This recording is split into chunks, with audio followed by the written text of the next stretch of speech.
Imagine this. The United States, the world's largest economy, and needs billions of dollars worth of gold every year.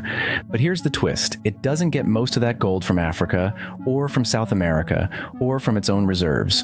Instead, America buys its gold from a country that barely has any gold mines at all. Switzerland. Today, we're uncovering the secret route of global gold, why it passes through Switzerland, how it ends up in the US, and what this hidden pipeline reveals about the world economy. This is a story far more fascinating and mysterious than you might think.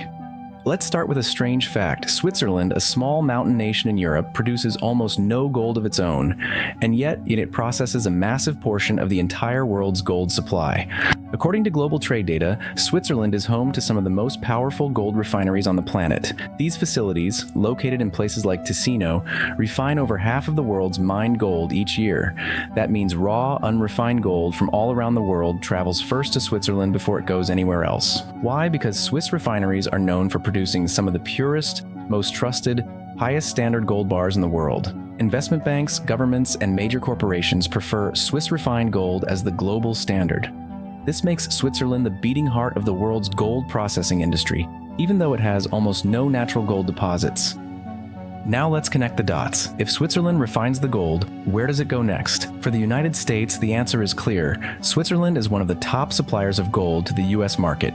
Every year, billions of dollars worth of high-purity Swiss gold is shipped to American banks, investment firms, and even the US Federal Reserve's networks of vaults. So why doesn't the US buy gold directly from mining nations? Because most countries export raw gold, not investment-grade gold. The US requires gold that is certified, highly pure, standardized, and easily tradable in global markets, and Switzerland is the place where raw gold becomes exactly that. So what makes Switzerland so dominant in this industry? There are several reasons, and they go far beyond engineering. First, Switzerland has a reputation for neutrality and stability. In a market as sensitive as gold, trust is everything.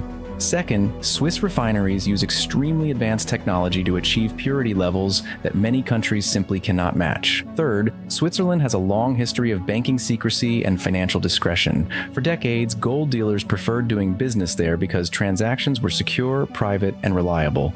And fourth, Swiss logistics, from security to transportation, are world-class. The country is optimized for moving, storing, and certifying valuable assets. Put all of this together, and Switzerland becomes the obvious choice for the middleman role in global gold processing.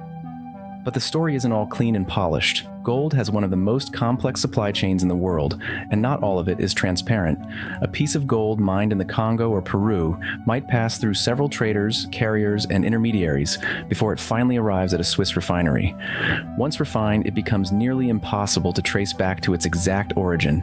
This means that Switzerland often ends up being the visible face of gold that actually comes from dozens of different countries. And when the US imports gold from Switzerland, it's not just buying Swiss gold, it might be purchasing metal that originally came from Africa, Asia, or South America, but was refined into high-quality form in Switzerland. In the global economy, the country that processes the gold often becomes far more important than the country where the gold was mined. Here's where it gets even more interesting. This gold relationship has started raising political and economic questions. In recent years, trade tensions between the US and Switzerland have emerged around tariffs on certain types of gold products. Since Switzerland relies heavily on gold exports as part of its trade balance, even small policy changes from the US can have major ripple effects. Gold isn't just a shiny metal, it's a geopolitical asset. Its flow between Switzerland and the US affects currency strength, financial markets, and even diplomatic relations. When America imports gold, it's not just buying metal, it's also buying stability, reliability, and trust, things Switzerland has built a global reputation on. So what does all of this tell us? It tells us that the global economy isn't simply about where resources are found. It's about where they're transformed. Switzerland doesn't dig gold out of the ground, but it shapes it, purifies it, certifies it, and that makes it one of the most important links in the entire global gold chain. Now the real question is, will Switzerland remain the world's gold gateway in the next decade, or will new economic powers challenge its dominance?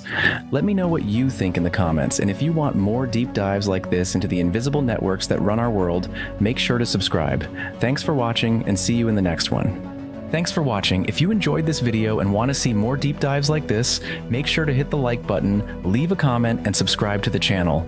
Your support helps the channel grow and allows me to keep bringing you more content just like this. See you in the next video.